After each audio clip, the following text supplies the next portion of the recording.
Hello, Legacy Youth again, and welcome to this short broadcast.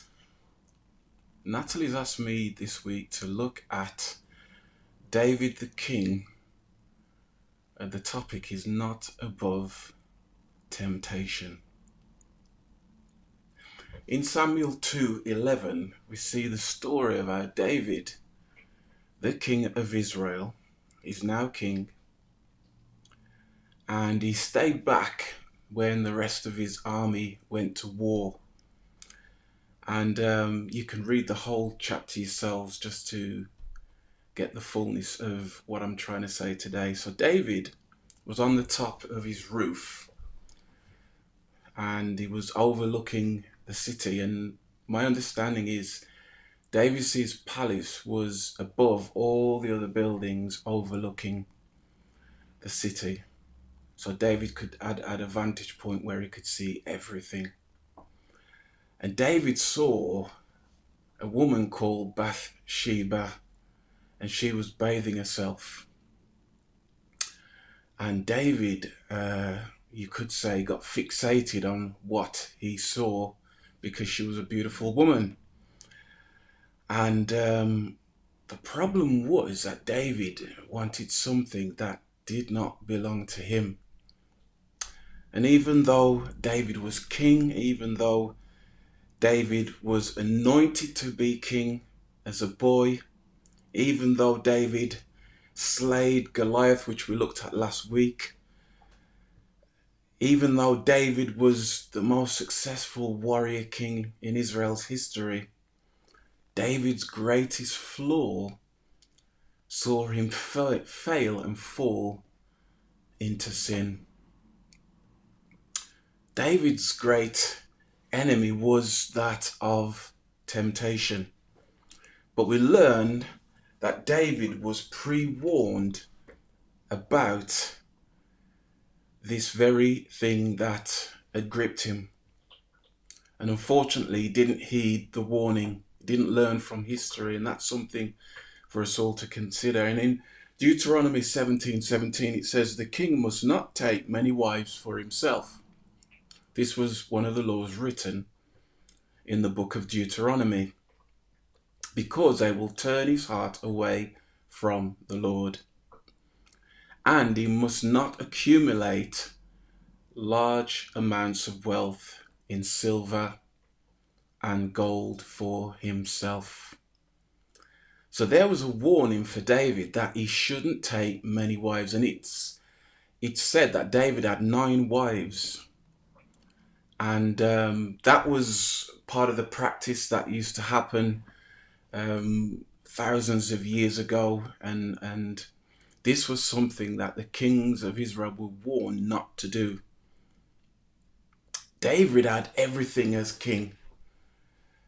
He had everything he wanted. He had wealth, he had victory in battle, he had a great palace, he'd got all these wives, and yet he saw Bathsheba and he also wanted her. But there was a problem there. David wanted something, and David wanted someone that belonged to somebody else. And David would have known the law of Moses that said you should not commit adultery. And yet, David allowed temptation to get the better of him, to get the grip of him. He committed adultery. It also says he orchestrated murder of Bathsheba's husband. And like I said, you can read about that yourself. And Uriah was killed because David orchestrated it, that he would be at the front of the battle, and when the battle became fierce, that order would be shouted to the soldiers to withdraw, which would have left Uriah exposed. And that resulted in his death. And this was under the orders of David. So what David did, David committed a sin with Uriah's wife. She became pregnant and David panicked because he knew he'd done wrong. And what he did is what many people do when they do things wrong. They try and cover their tracks. They try and cover over what they've done and make matters worse.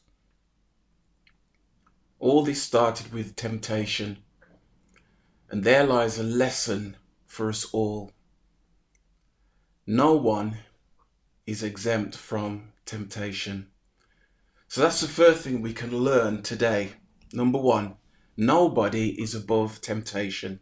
And it says this in 1 Corinthians 10:13. The temptations in your life are no different from what others experience. So no one's unique in that sense. And God is faithful. He will not allow the temptation to be more than you can stand. When you are tempted, He will show you a way out so that you can endure.